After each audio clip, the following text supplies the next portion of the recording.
Imagine the day is August 14th, 1947, and a chunk of India has separated from what was once known as the subcontinent to form this country known as Pakistan. But here's the problem. Pakistan is one unified country which is made up of two pieces of land, namely East Pakistan and West Pakistan, separated by around 2,204 kilometers between them. As this distance causes conflicts, differences form between East and West Pakistan, which soon lead to a bloody war and the formation of what is now known as Bangladesh. But let's go right back to the start. The year was 1940 and the Lahore Resolution was adopted by the All India Muslim League. They wanted to have separate places for Muslims and Hindus in different parts of India. Then, in 1946, Prime Minister Hussain Saeed Sarawadi felt that Bengalis should also have a land of their own, but this idea died down because of a lack of support at the time. In August 1947,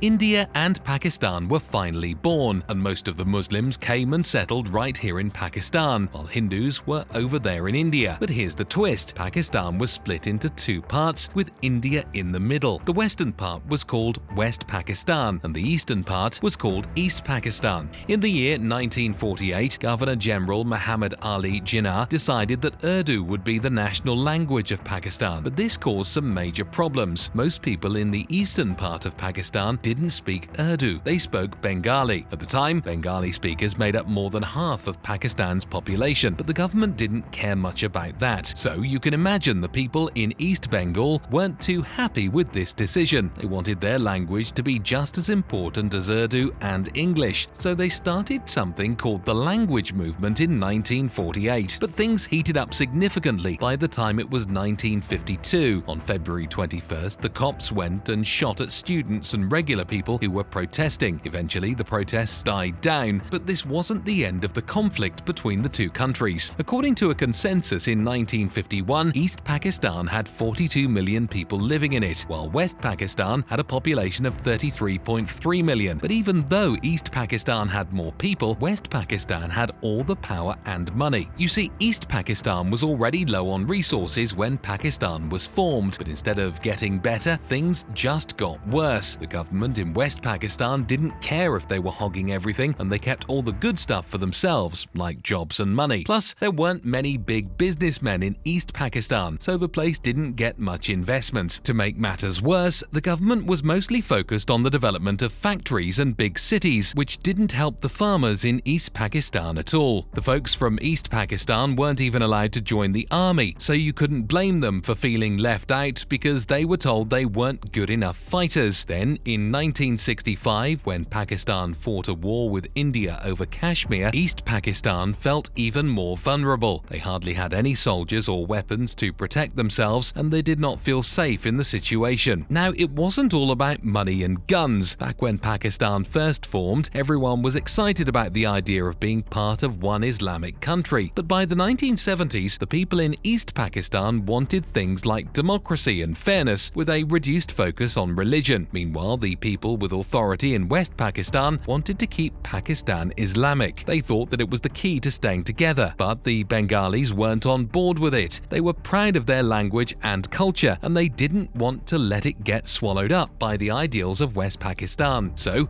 when things eventually went down in 1971, the people fighting for East Pakistan wanted their land to be secular and Bengali. They wanted a country where everyone could be themselves without having religion enforced on them. Some people consider this the actual root of the conflict between East and West Pakistan, because even though East Pakistan had a larger population, those in power were mostly from the West. West Pakistanis did not want to share this power, which is why they came up with the One Unit scheme in 1955. This meant that all of West Pakistan was treated as one big province to make sure East Pakistan was left overpowered. Things started to heat up after the first Prime Minister, Liaquat Ali Khan, got kicked out of power in 1951. From then on, power shifted to the president and eventually to the military. The Prime Minister, who was supposed to have some massive powers, kept getting fired by the military in power, and there was a massive amount of instability in the West, which ultimately seeped into the East as well. The people in East Pakistan noticed something fishy going on. Every time they elected someone from their side to lead the country, like Khawaja Nazimuddin or Muhammad Ali Bogra, they got booted out pretty quickly. It was like the West Pakistani elite didn't want anyone from the east calling the shots. Then, things hit the fan in 1970. A massive cyclone hit the East Pakistan coast on November 12, 1970, killing hundreds of thousands of people. The government failed to understand the magnitude of just how bad things had gotten, and East Pakistanis accused the president of not caring, demanding his resignation. Tensions kept rising, with strikes and protests shutting down relief efforts. Foreigners started leaving, scared of what might happen next. The year was 1970, and the Bangladesh Awami League, led by Sheikh Mujibur Rahman, won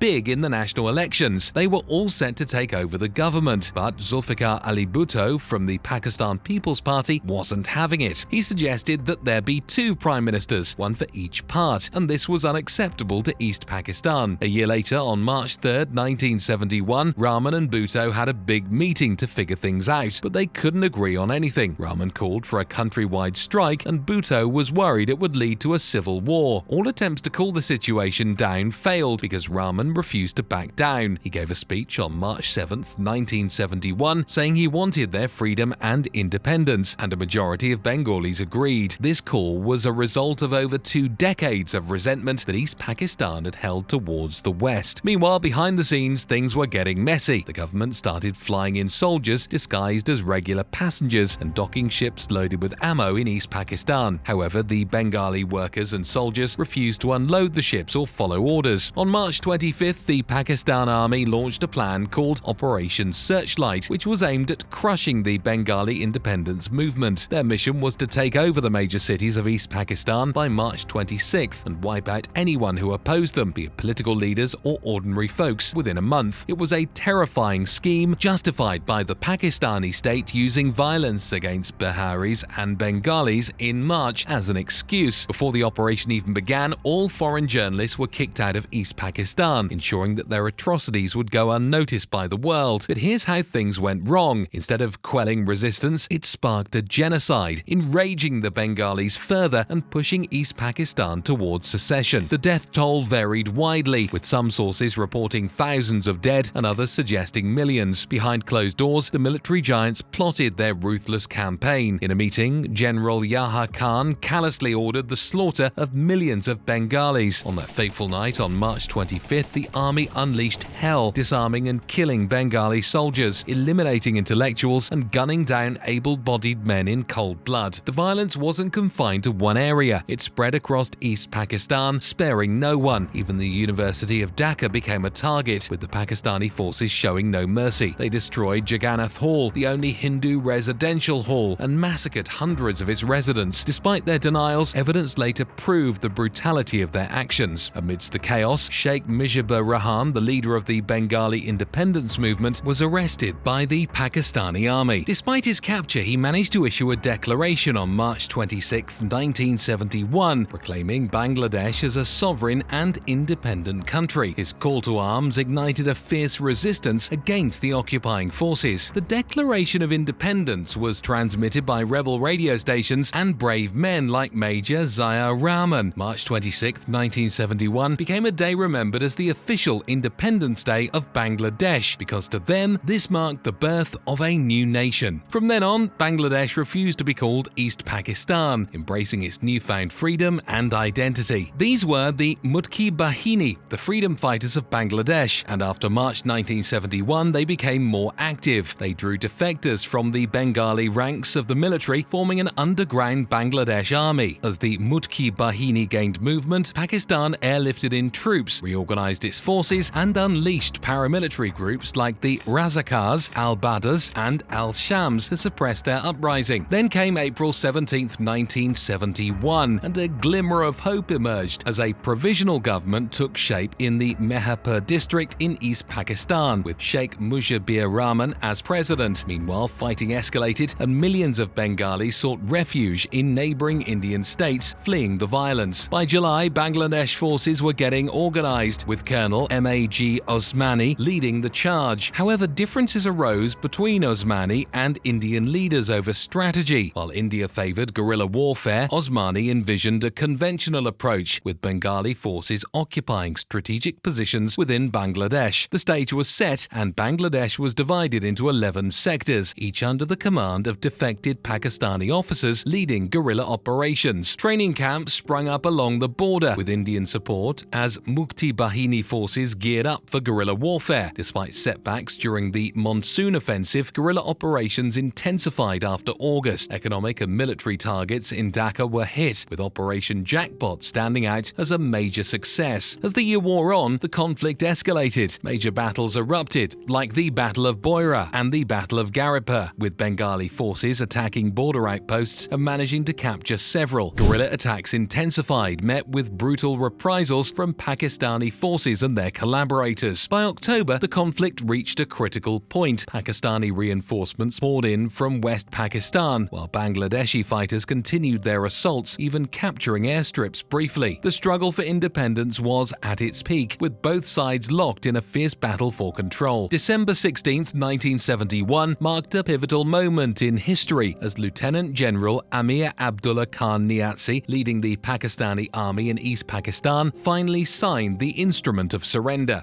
It was a momentous occasion, witnessed by few as the nation of Bangladesh struggled for recognition on the global stage. Over 93,000 Pakistani troops laid down their arms, a surrender reminiscent of the aftermath of World War II. The estimate of civilian casualties lies anywhere between 300,000 and 3 million, including the deaths that occurred in both the East and the West. The loss of half the nation came as a bitter blow to West Pakistan, which was now left as the only part of Pakistan still intact. It shattered the illusions of military might and led to a political upheaval. Kaya Khan's regime crumbled, making way for Bhutto's ascent to power, as General Niazi faced scorn and condemnation upon his return, branded a traitor. Amidst the chaos, tales of atrocities emerged, painting a grim picture of the war-torn land, from Operation Searchlight's ruthless crackdown to the systematic assault and murder of innocents. The horrors of war left scars that ran deep. Intellectuals fell victim to targeted killings, while civilians endured unimaginable suffering at the hands of Pakistani military and their collaborators. The war's aftermath saw mass graves dotting the landscape of Bangladesh, silent witnesses to the brutality unleashed upon its people. Women also bore the brunt of violence, subjected to unspeakable horrors that scarred a generation. A thaw in their tense relations occurred in 1974, when Sheikh Mujibur Rahman, Bangladesh's leader, extended an olive branch, lifting bans on pro-Pakistan organizations. A pivotal moment arrived when Bhutto visited Bangladesh, paying homage to the war memorial, signaling a turning point in bilateral ties. Subsequently, discussions led to an agreement in 1975, wherein Bangladesh agreed to share Pakistan's pre-1971 external reserves. The years that followed witnessed a gradual improvement in relations under the leadership of Ziaur Rahman and Hossein Mohammad Ershad, fostering strategic cooperation. High-level visits between the nations symbolized a newfound friendship as leaders exchanged gestures of solidarity at war memorials and diplomatic summits. However, tensions resurfaced in 2013 when Bangladesh executed Abdul Qadir Mullah, a Jamaat-e-Islami leader, for war crimes, drawing condemnation from Pakistan. This fallout led to diplomatic rifts, with Bangladesh expressing displeasure at Pakistan's interference in its internal affairs. Subsequent incidents in 2015 and 2016 further strained relations as allegations of Pakistani diplomats financing terrorist activities surfaced, prompting retaliatory measures from both sides. The diplomatic tit-for-tat escalated, culminating in the withdrawal of diplomats and accusations of espionage. Despite the rocky road, signs of thaw emerged in 2018 with Imran Khan's ascent to power in Pakistan. Khan's outreach efforts, including a phone call to Sheikh Hasina, signaled a willingness to mend ties. In a significant move, Pakistan removed visa requirements for Bangladeshi citizens, paving the way for improved relations between the two nations and marking a significant departure from the events of 1972. If you like this video, maybe you'll like this video. See you guys over there.